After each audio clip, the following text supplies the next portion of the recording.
AIIMS में भर्ती है और अभी वो बहुत बढ़िया होश में नहीं थी। कभी-कभी उठती है तो चिल्लाती है कि 44-45 इस तरह मतलब 44 में ऐज का उल्लेख करना चाहती है। कभी बोलती है 2-3 आदमी और उसके बाद वो बेहोश हो जाती है, आँख बंद कर अभी लेती है। हम जो पटना में 2 बच्चियों के साथ रेप का मामला सामने आया है, जिसमें से एक लड़की का जो है वो स्पॉट पे ही मौत हो गई है और दूसरी लड़की जो है वो पटना के एम्स हॉस्पिटल में भर्ती है। उनकी भी हालत जो है वो ख़राब बताई जा रही है और यहाँ पे हम आए हुए हैं, हमने लोगों से बात किया, लोगों ने बहुत तरह के आरोप लगाए, किन्हीं ने सरकार पे आरोप लगाया तो किन्हीं ने प्रशासन पे आरोप लगाए। प्रशासन पे आरोप ये लगा है कि 3 दिन पहले जो है वो फुलवारी शरीफ थाना में जो है ये लड़की जो गुम हुई थी घर से, तो फुलवारी शरीफ थाना में जो है इन्फॉर्मेशन दे दिया गया था। लेकिन यहाँ के लोगों का ये कहना है कि थाना प्रभारी महोदय ने वक्त रहते जो है वो संज्ञान और जांच और छानबीन जिसको आप कह सकते हैं वो नहीं किए, जिसके कारण जो इतना बड़ा घटना जो है वो यहाँ पे देखने को मिला है। तो हमारे साथ देखिए फुलवारी थाना के थाना प्रभारी महोदय भी शायद हैं, हम इनसे बात करेंगे। अच्छा, आप कौन से पोस्ट पे हम एएसआई हैं। हैं? सर, यहाँ पे लोगों ने बताया कि वो उन लोगों ने जब थाना पे गए तो 3 दिन पहले उन्होंने संज्ञान दिया। उसके बाद सर ये लोग बता रहे हैं कि फुलवारी थाना जो है वो टाइम से एक्शन में नहीं आया, जिसके कारण ये घटना हुआ। तो इस पे आप क्या कहेंगे? देखिए ऐसी कोई बात नहीं है, किसी को भी थाना पे लौटाया नहीं जाता है। ये लोग गए सही से कोई जानकारी नहीं दिए और इसी चीज़ का ये बात है और कोई ख़ास बात ना हो। हम लोग जब से जानकारी हुई सब आदमी लगे हुए हैं। एक आदमी एम्स में जो भर्ती है उनका वहाँ पर इलाज पुलिस की देख-रेख में हो रही है और एफआईआर दर्ज हो गया है 4343/24 और अनुसंधान का प्रयास अपने स्तर से 3-4 टीम बना करके बड़ा वो अपने स्तर से लगे हुए हैं।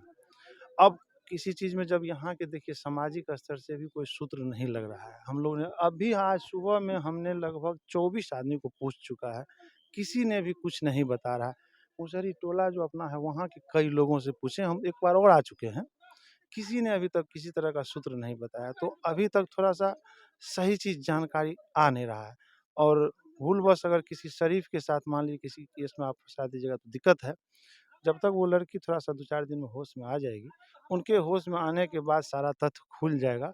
वेट कीजिए, निश्चित रूप से न्याय होगा और निश्चित रूप से उसके साथ हम लोग जो भी उचित कार्रवाई है आपके द्वारा क्या देखा गया? क्या कुछ कंडीशन लड़की का था? क्योंकि आपने जब केस आपके पास गया है तो आप तो उन लोगों से मिले ही होंगे या देखे ही होंगे। तो क्या कुछ कंडीशन? नहीं, लड़की एम्स में भर्ती है और अभी वो बहुत बढ़िया होश में नहीं थी। कभी-कभी उठती है तो चिल्लाती है कि 44-45 इस तरह मतलब 44 में ऐज का उल्लेख करना चाहती है। कभी बोलती है 2-3 आदमी और उसके बाद वो बेहोश हो जाती है, आँख बंद कर लेती है। लेकिन अभी तो स्थिति पहले से बेहतर है। उम्मीद है कि 2-4 दिन में वो ठीक हो जाएगी। लेकिन सर यहाँ पे ये भी लोग आरोप लगा रहे हैं कि जब हम लोग गए थे तो पुलिस के द्वारा जो है कहा गया था भागो यहाँ से तुम लोग जाओ, अभी केस नहीं लेंगे, ऐसा है वैसा है, बहुत कुछ अब तो अब तो लोगों का अपना विचार है, हम लोग किसी को मुँह बंद नहीं कर सकते हैं ना। अब आप ही बताइए, आप लोग भी थाना पे आते हैं, ऐसा किसी के साथ होता है क्या? सबका सुना जाता है, जो प्रयास होता है प्रथम दृष्टि सबके साथ उचित होता है। अब ये लोग सही से किसी चीज़ को प्रस्तुत नहीं किए होंगे, सही से जानकारी नहीं दिए होंगे, इस ऐसा ही हो सकता है। ऐसा कोई अभी इस बात का आप लोगों को अभी इस केस में क्या कुछ पता चला है? नहीं, अभी तक तो कोई तरह का कोई ठोस साक्ष्य अभी नहीं, कोई क्लू नहीं मिल कोई पाया? अभी तक का ठोस क्लू अभी तक तो नहीं है। 2-3 टीम बताए तो लगी हुई है। हम लोग भी सुबह से आए हुए हैं, कई आदमी से पूछताछ कर रहे हैं अगल-बगल। ऐसे आदमी से पूछ रहे हैं कि हो सकता है कुछ मिले, लेकिन अभी तक तो कोई बात जानकारी नहीं आई है। चलिए, बहुत बहुत थैंक यू।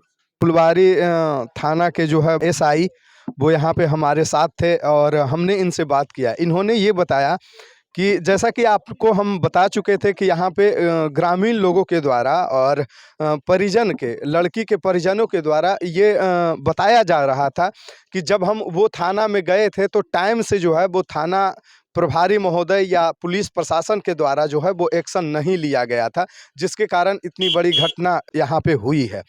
और आपने देखा, आपने सुना, हमने एसआई महोदय से भी बात किया, उन्होंने अपने बातों को रखा और उनका ये कहना है कि ऐसा कुछ नहीं है। हालाँकि पब्लिक का ये कहना है कि ऐसा ही हुआ है कि जब थाना में ये लोग गए थे ज्ञापन देने के लिए, तो उनको जो है भेज दिया गया था। लेकिन अभी जो है वो प्रशासनिक टीम जो है यहाँ पे मुस्तैदी से खड़ा है और क्लू जो है वो ढूँढने का प्रयास कर रहे हैं। उन्होंने बताया कि हमने यहाँ के लोगों से जो है वो कुछ जानकारी लेने का प्रयास किया, लेकिन यहाँ पे अभी तक इन लोगों को जो है कुछ भी जानकारी इकट्ठा नहीं हो पाई है, कुछ भी जानकारी नहीं मिल पा रहा है। हालाँकि ये लोग कर रहे हैं कि जल्द ही जो है वो संज्ञान लिया जा रहा है और हम छानबीन में लगे हुए हैं।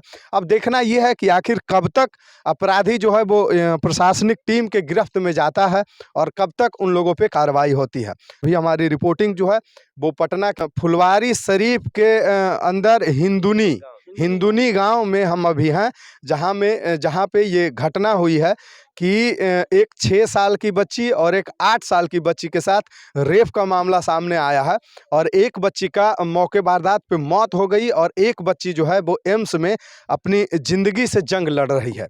अब बाकी आपका क्या विचार है, आप कमेंट बॉक्स में कमेंट कीजिएगा। फिलहाल आप देख रहे हैं बदलो बिहार, मैं हूं आपके साथ गुलशन कुमार, लेता हूं विदा। जय हिंद, जय बिहार।